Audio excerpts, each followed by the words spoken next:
here, and I feel very annoyed with her a lot because she seems like such a wet, squishy, She squished. is partly because of her background. So her family is all dead. She came from. An orphan. She's an orphan, and she came from this background where basically she was a companion, is her only employment, which means that she looked after this elderly lady and was basically a social companion, right?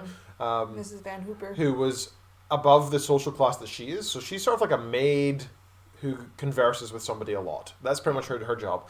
So she's not very confident because all the only people she's ever really spoken to are either dead or an old lady who was extremely demeaning to her over and over for throughout the whole time we met her. And then to go from that into this, not only is this huge grand estate that she's solely in charge of, and, you know, obviously British aristocracy of that time, there was these very rigid social conventions that kind of trap one in. So she's completely at sea with all this. But then if you add in this giant looming shadow of Rebecca, it's just, I feel for her, but there's been so many times where I'm like, can you just find your backbone for a minute? And she does. She does. There's a certain point in the novel where she does. But I would like to talk to you about Mrs. Danvers. Now, Mrs. Danvers was Rebecca's personal maid, and Maxson kept her on. And Mrs. Danvers basically runs the house. She's the housekeeper. Terrifying woman for me. She's even kept Rebecca's room, which is the best room in all the house, which would never happen with me. I tell you what, no. Kept Rebecca's room completely intact, her nightgown unwashed. It's this gorgeous room that's kind of going to seed. You could tell that there's like mildew and stuff creeping into it, but at first glance, it's like Rebecca just stepped out and she'll come back. And her housekeeper kept it that way because her housekeeper was completely and utterly obsessed with this woman. Well, she raised her. Which she raised her and then was wound around her little finger because as we find out throughout the book and is revealed, Rebecca is not just some sad lady who passed away in a terrible drowning. Yes, it was supposed to be an accidental drowning, but I wouldn't say she was.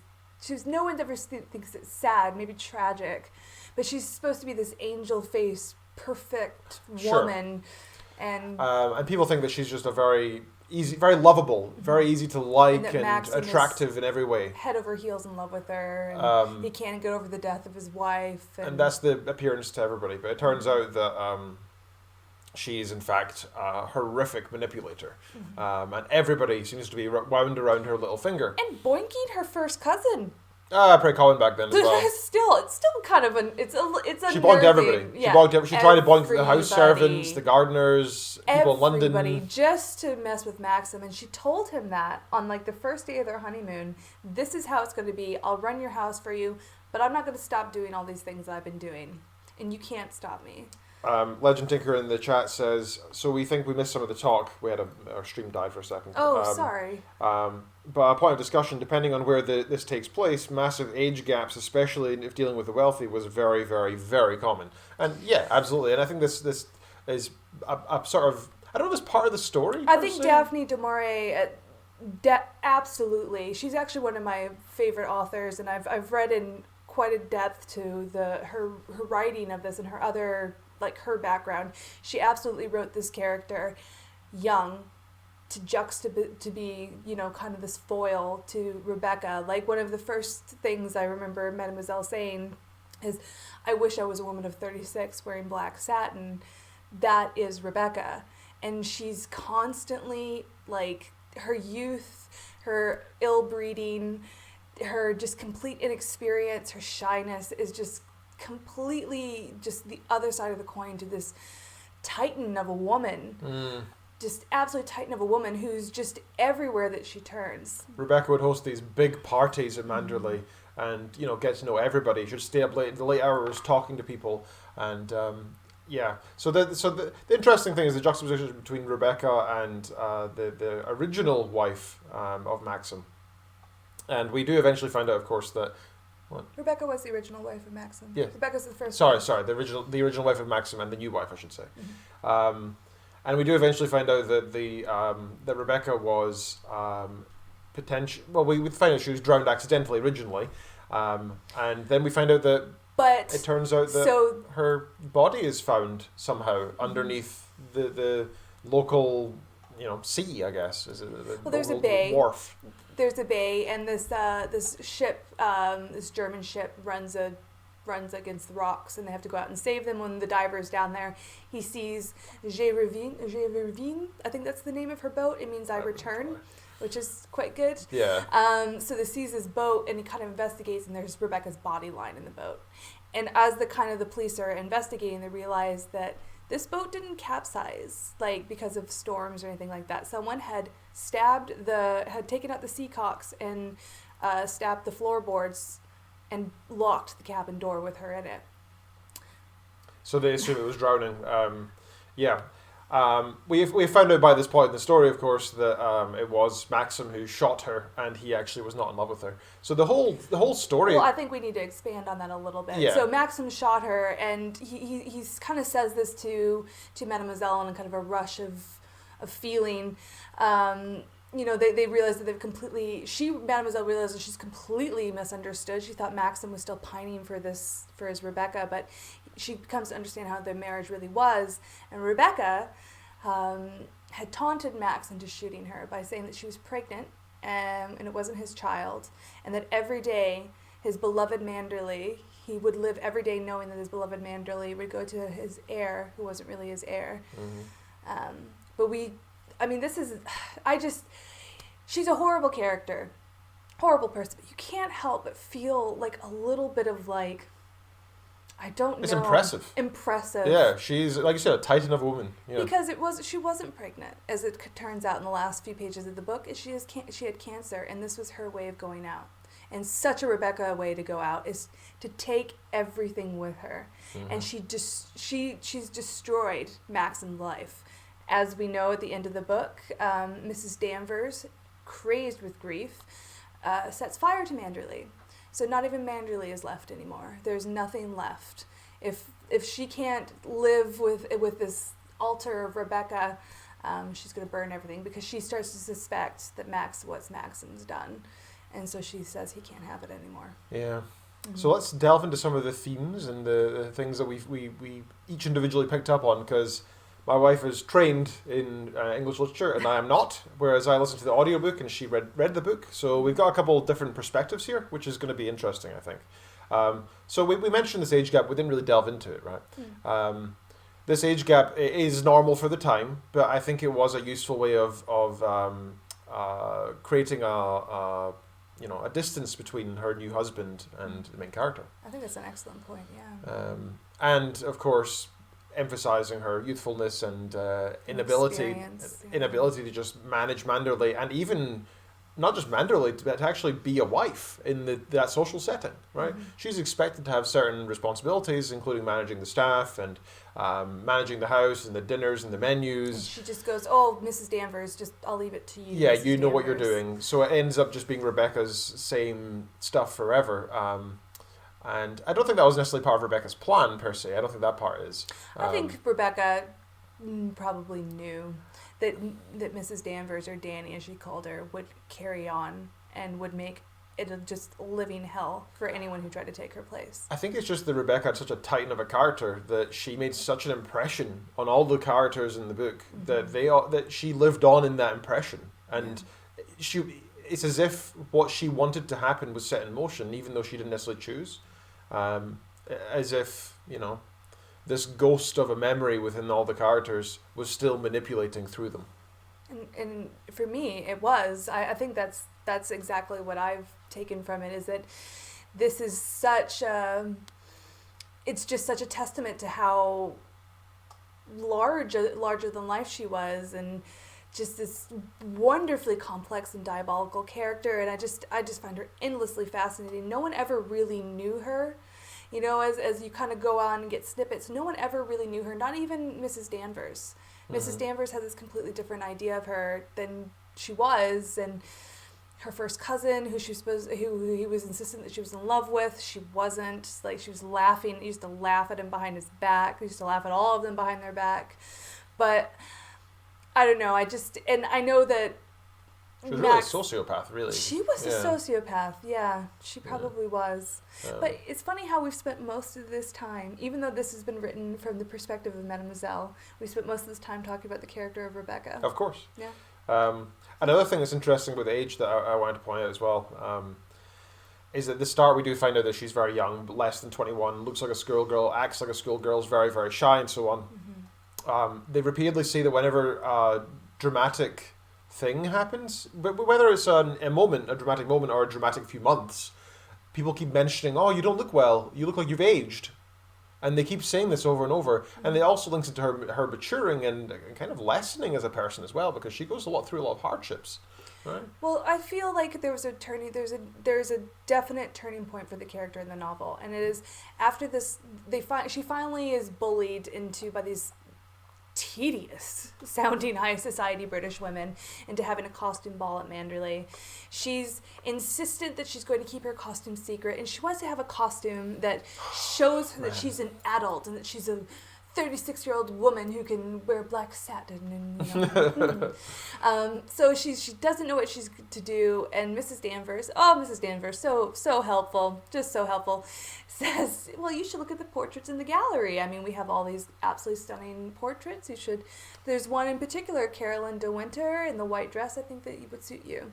So she chooses this portrait. No one knows what her dress is going to be except for her housemaid, who she's kind of friendly with. She gets the dress made in London, which is very fancy and proper to do. At the same place that Mrs. Danvers has suggested, which would have been the same place that Rebecca had the dress made. So when she comes down the stairs, everyone is like, what are you doing? Like, she even has a wig on that has like Rebecca's hair.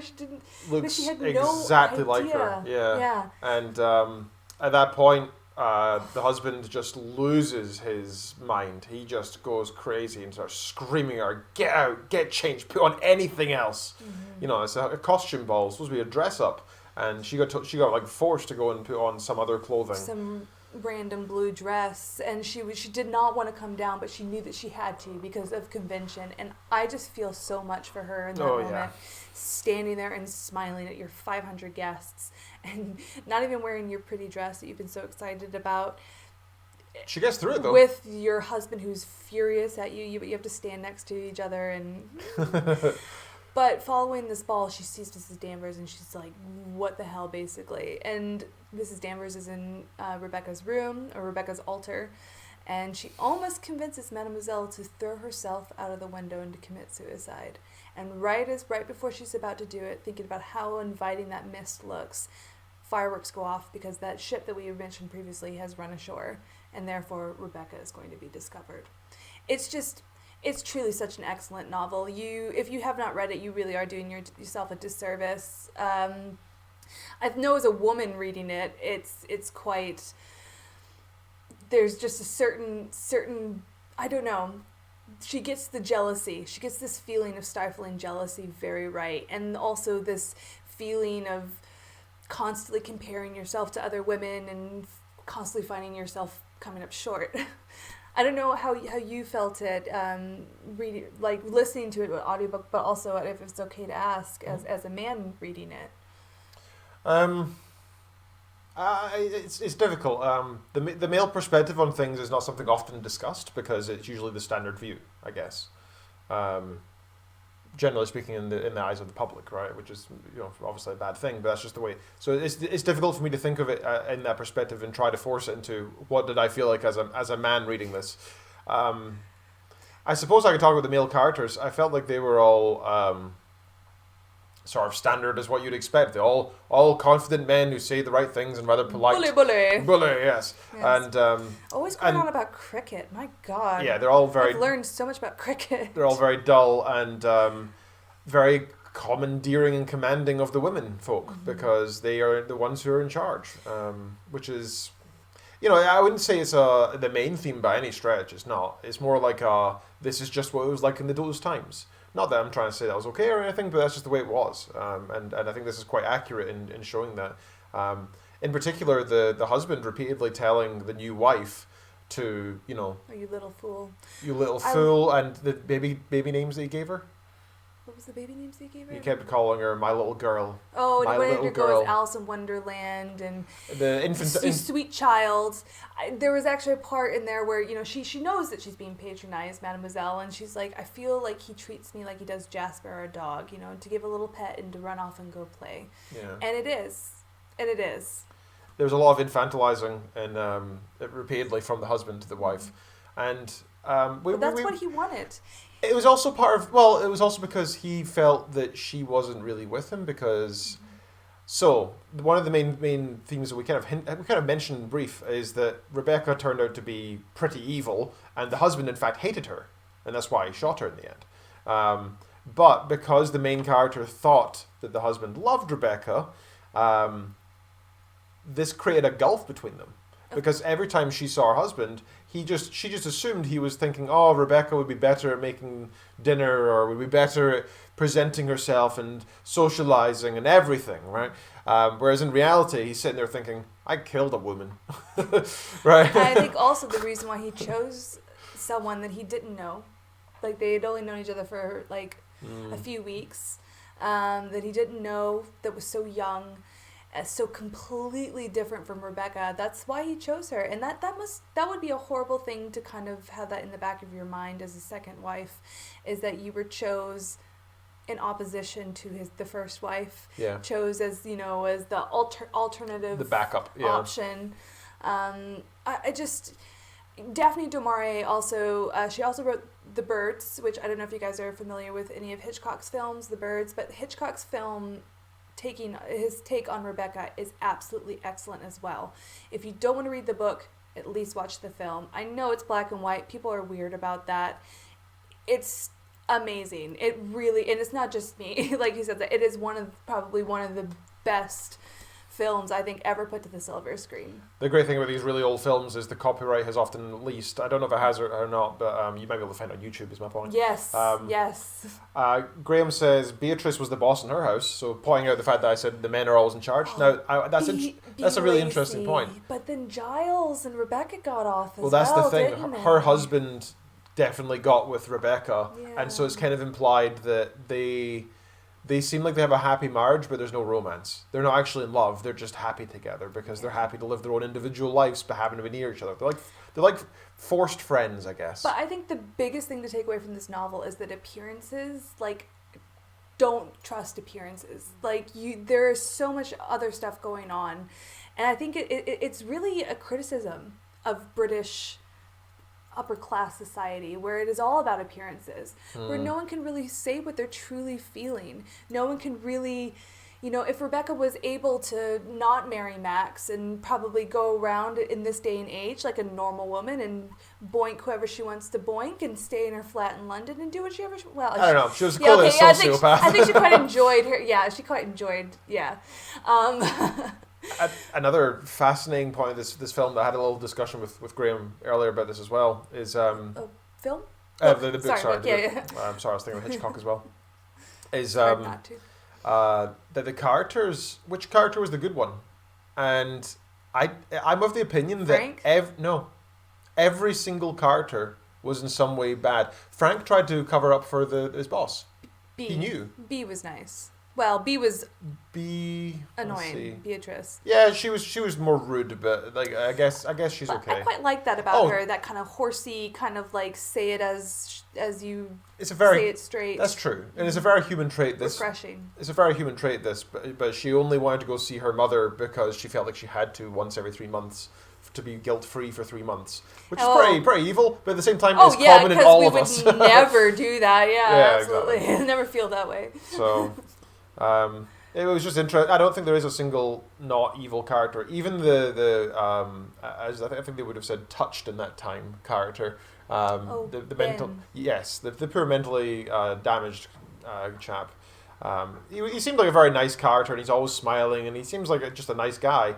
But he also did kind of cover up a murder as well. He was actually he was taken in for interrogation at one point. But that's the thing. Rebecca kind of messed up there. Yeah. So there was this. She underestimated him. Ben, who's this character, a very very minimal character. He kind of lives on the estate, and he's not all there. And he's harmless, though. And Rebecca would have this cottage down by the bay where she would take all of her lovers liaisons. And so Ben used to, hang about there. But she saw him looking in on her and Mr. Favell once. And she threatened to, if you ever do that again, I will send you to the asylum. So if you ever say anything, I will send you to the asylum. So he had clamped up. So when Mr. Favell, trying to pin Maxim for Rebecca's murder, we'll bring in Ben. I've seen him so many times. He's always seen down me there. and Rebecca together. Yeah, he's always down there. And he was like, I don't want to go to the asylum. I'm not saying anything. So Rebecca kind of shot herself in the foot in that. That's the only way I could say where she stumbled a little bit. Yeah. But other than that, absolutely cunning and deliciously diabolical. Another interesting part throughout the book is people keep saying, they keep talking about, has Rebecca won? Did Rebecca win? Yes. And I think we could discuss that now, because you told me your sort of opinion on this earlier today, and I've had a munch over it. I think about it over the day, and I don't fully agree. Oof. So what can I say first? Please go ahead. Yeah. I think Rebecca won. As I said, she was successful in causing a gulf between Maxim and Mademoiselle. Also, now the ending is kind of left up for interpretation. I choose to read it as Maxim has kind of lost his mind since losing Manderley, and this guilt and this horrible, tragic stuff that's happened. He's never quite got over it. All they can really do is travel about and talk about cricket. And then Mademoiselle is basically his carer, and it's quite sad. That's a very sad, dull life. I can understand why you say that he must have lost his mind, because all he does is think about cricket. And I also think that cricket is something that cannot be enjoyed by any sane person. But also, Mrs. Danvers burning Manderley. So Maxim gets a marriage that doesn't quite fulfill him. Mademoiselle is definitely not quite fulfilled either. Manderley is gone. His good name, the De Winters, will forever be besmirched, because suicide was such a scandalous thing back then. Honestly, how could you say she hadn't won? She won in some ways. She succeeded in destroying literally everything. Jasper survived. Jasper's the dog. He was staying down with Frank Crawley in the office when the fire happened, but... That's the main thing. The dog survived, so that is a big. That's not evil character. There we go. There's our good character. Yeah, Jasper, definitely Jasper. Obviously, yeah, Jasper. He's the good boy. Yeah, he's a good boy. I think that trying to say whether somebody won or not really depends on your definition of winning. And she got cancer and decided to kind of suicide by cop almost, right? Mm-hmm. Her way out. So. I don't think that. I suppose that's winning in that context, that she decided to go that way, and she wanted to ruin Maxim's life because she was sociopathic, and I think she did that in some respects, because it is mentioned about halfway through the book that while she was off screwing half of London, he only cared about Manderley, and he keeps saying, "I'm okay with our arrangement so long as you don't bring it back to Manderley." Mm-hmm. So the fact that Manderley was ruined in the end is clearly a blow to him, but at least he still has his life. He has a new wife that he's trying something with. I think that while she won within her parameters, I don't think it's an absolute win for her either, in the end. I completely disagree. Rebecca triumphed. Rebecca won everything. She's just because they're together. But really, the age, we'll keep circling back to the age difference, but really, come on. If you read it, you can tell that they don't know each other. There's this kind of obligation of affection between them, and Mademoiselle loves Maxim like a dog loves its owner, but that's not love. That's not really a satisfying and fulfilling relationship if it's just one person adoring the other. They don't seem like friends. They could barely even speak to each other. Yeah. And Manderley's gone. I'm sorry. And the De Winter name has been besmirched. She won, and I will fight you. Like I said, I think I would agree that she won. I don't necessarily think that he lost his mind. We don't really know that for sure. The only evidence is that he talks about cricket a lot. like I said, many people are stricken with this throughout the world. I think it would be good grounds to lose your mind. It's not just the cricket, though. It's the lapsing into silence. It's the melancholy that he seems to be overcome with. He obviously I think it's just PTSD. Yes, and that's a hard thing to live with, especially back when, there was no mental therapy. health is just now becoming something that we're discussing openly. I'm sorry, that's a sad, sad life. Losing the house, this beautiful, gorgeous estate that's been in your family since King Henry VIII's time, that you've sacrificed your soul for, that you've married this woman and you say, I will marry the devil, but as long as I have this, I will do it for this. And to lose that in the end? I understand. Like I said, I think it's just he still has his life, and I don't think life half lived. True, and Tragic. I also don't think that he's lost his mind. I don't think there's enough evidence of that, but I do think that he's lost what he cares about for sure.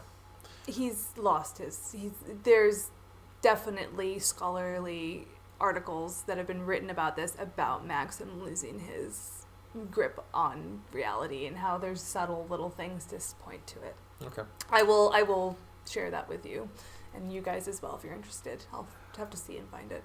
What were your thoughts in the sort of analysis of the book in general in terms of the writing quality? Did you see anything that you disliked about the book? This is my 5th time reading it. That means no. No. I love it. I don't know. It's just a book that me personally, when I read it, it makes me feel things. And it's not good things. I don't feel nice reading it. I don't feel happy reading it. I feel what Mademoiselle is feeling. I feel this oppressive jealousy, this stifling, awkward cringiness, and it's such a trip. And Daphne du Maurier, she is God. Let's talk about her a little bit, briefly. Give me an overview of her as a real life person. She's a little bit of a weirdo. She definitely was a member of the upper class in Britain. Her father, I believe, did something kind of famous. The reason I bring up her father is that there has significant evidence that her and her father had a very unconventional relationship.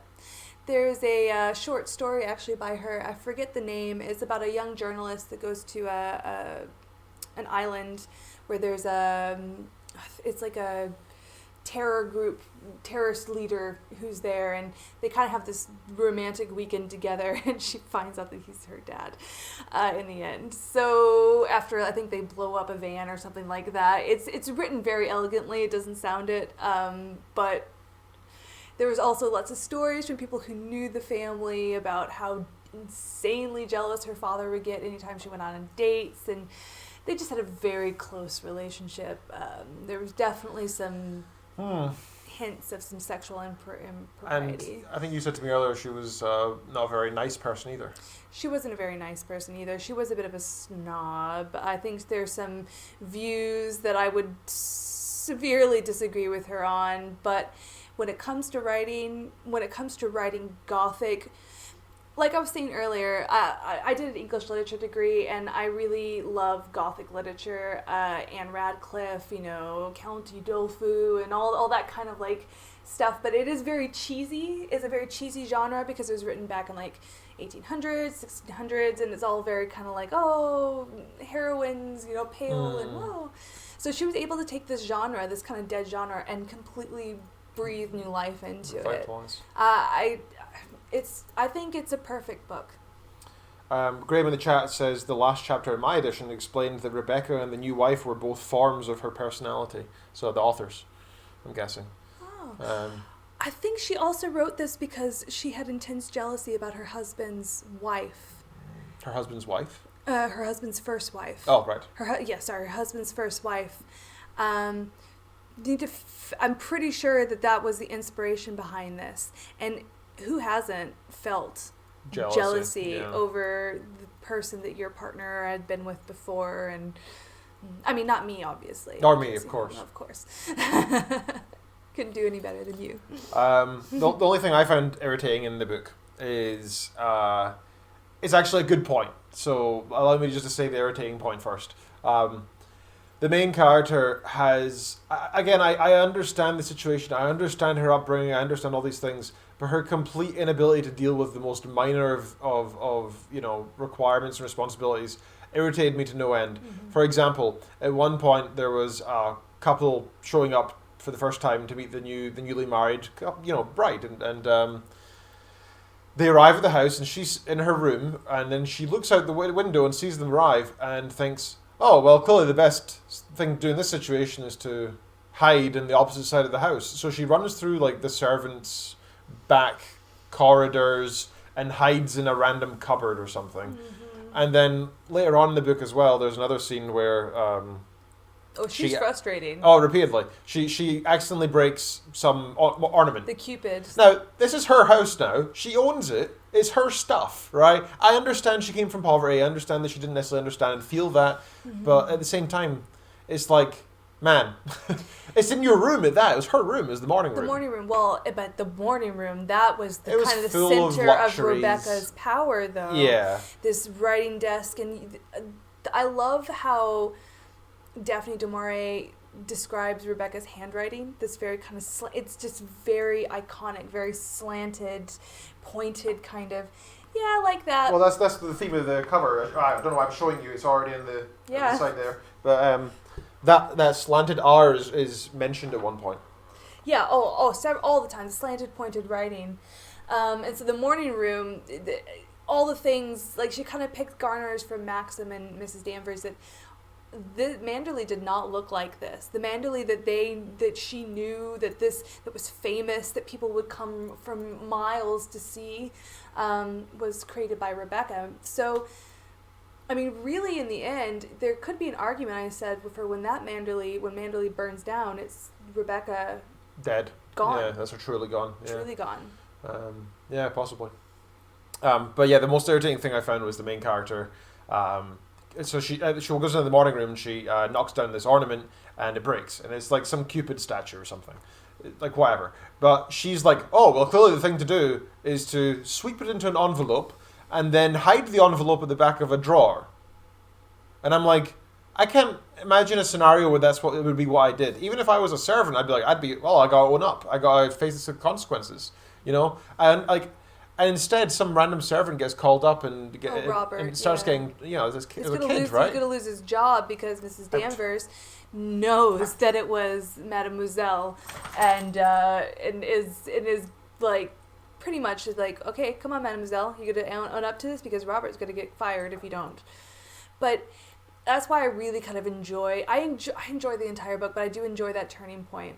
There's a turning point also where she interacts with Mrs. Danvers, and Mrs. Danvers comes in, and she's arranging flowers. Mademoiselle's arranging flowers, and this is kind of after Rebecca's been discovered, and she's learned the truth about Rebecca from Maxim. And Mrs. Danvers is like, oh, well, Mrs. De Winter does, I am Mrs. De Winter now. And I love that. Mm-hmm. Like, good. Yeah, you should have done that earlier. Yeah. But I mean, it's completely understandable. As frustrating as it is a completely realistic portrayal of that character in this setting. And what more can you ask from an author to put a realistic portrayal in a lush, sumptuous setting? That was going to be my final point on this, is that all these instances, and there are more than that, of her being supremely irritating to the reader because she's not doing the most basic of, human courtesy, the basic expectations, saying hello to somebody when they walk into a room or something, and instead she tries to hide behind the door. Like things like this, they just are so and she gets caught like 90% of the time. Yeah. So it's so cringeworthy. She's a child. It's so cringeworthy. Yeah. But I, as you said, I really enjoyed that and thought it was actually a good thing about the book, because generally speaking, I would say in some respect this is a murder mystery.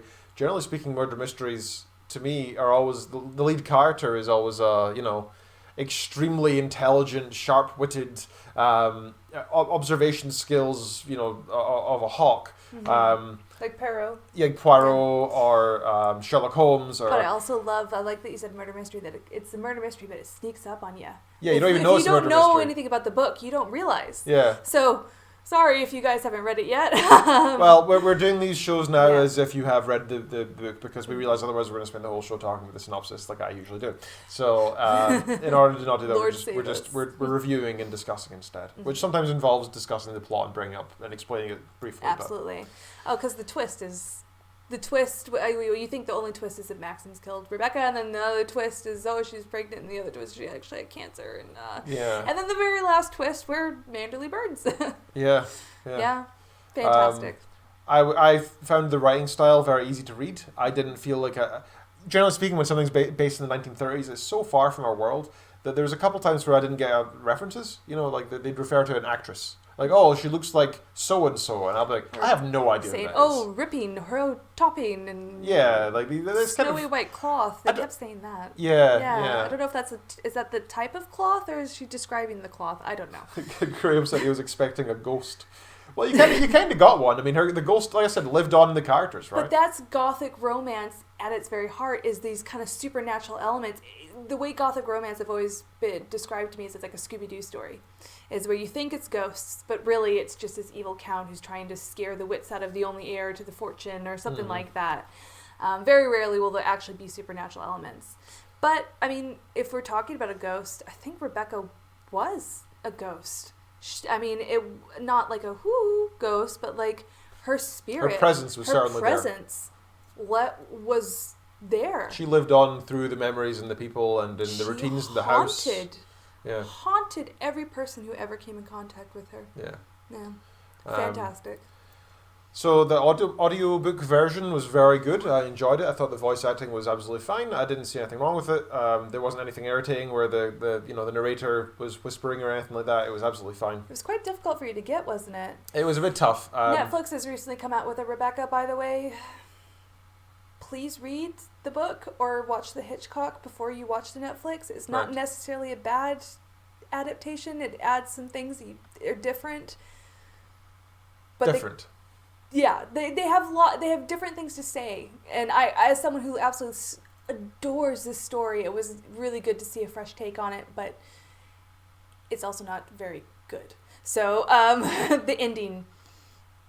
Speaking of other Rebecca continuations, didn't you say there was a sort of like a... There's been a lot of kind of sequel? like fan fiction prequel, because this novel shot Daphne du Maurier into this limelight.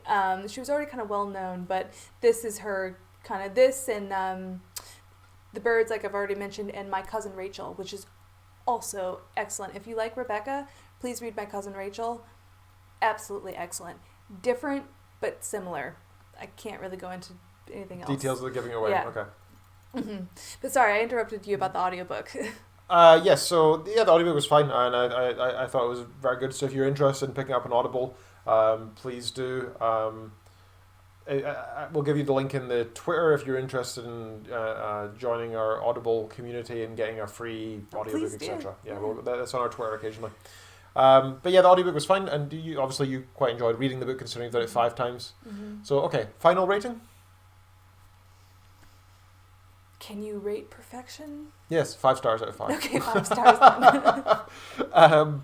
I gave it 4 on Goodreads. Not because it was necessarily bad, just because it's not really my genre, and you have to be truthful about what your personal... English twats doing English twatty things. Yeah, but it's full of symbolism so and well themes and so many metaphor. different layers to it. We could honestly have done a 2-hour stream. Well, we've actually gone well over what we normally do. Oh dear. Which is fine. Oh, sorry. You enjoy this one, so... I do. Even wore my fancy Aramis scarf for it. Yes, because it's very appropriate.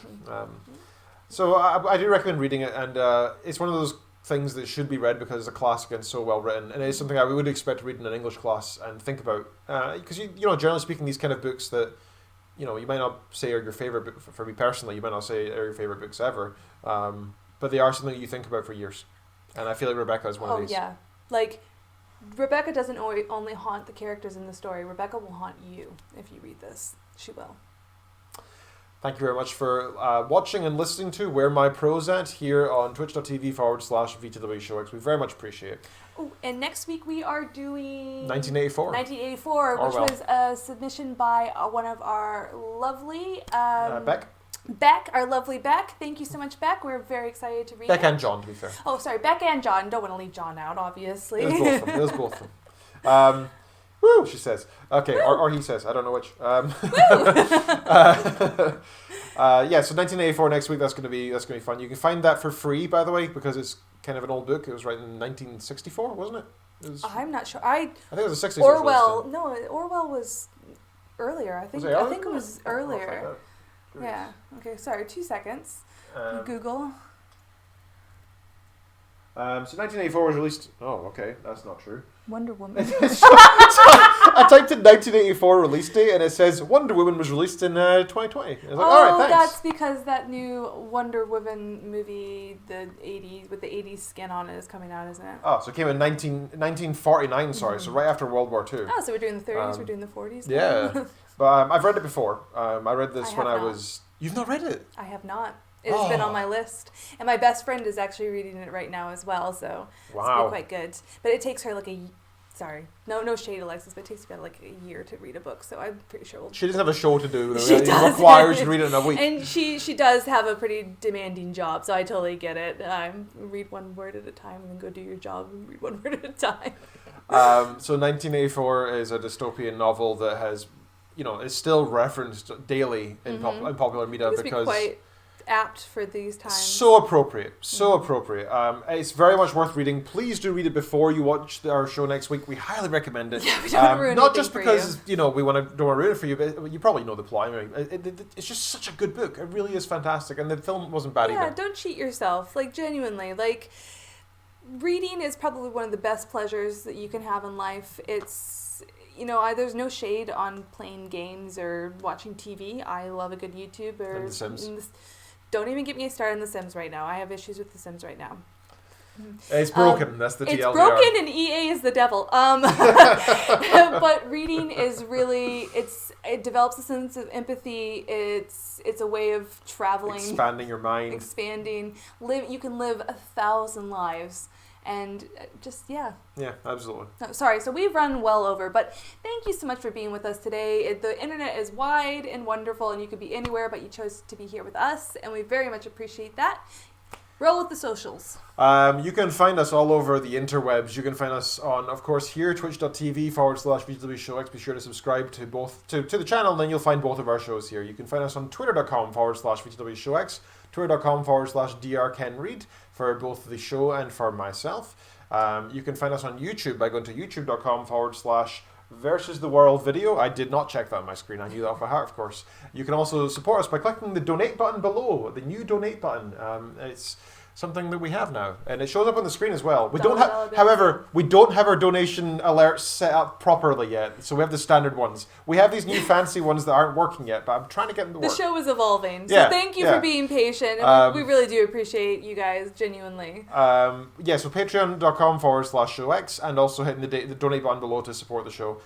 Those monies are very much appreciated because we use it for buying new equipment. We're looking at new microphones for all 4 hosts, for me and Kitten, as well as for Todd and Wayne. And Wayne, yeah. I almost said Todd it and was, Octail. like a groomsmen at your wedding, but yeah. that's fine. I almost said Todd and Octail, which is the same person. I don't know why I did that. I was too busy thinking of the next So next nice, you social. had to say him twice. Yeah. And reddit.com/r//showx there as well. You can find us on Reddit. And our Goodreads. Join our Goodreads. Yes. We put a link on our Twitter in the past week. If you go to our twitter.com/VTWShowX, you'll find the link in there. Join that community because we do updates and post when that's going to be. Also, our YouTube is we have a playlist specifically for the show on the that YouTube link down there somewhere. So if you go in there and share that playlist with your friends, that'd be great. We'd appreciate that.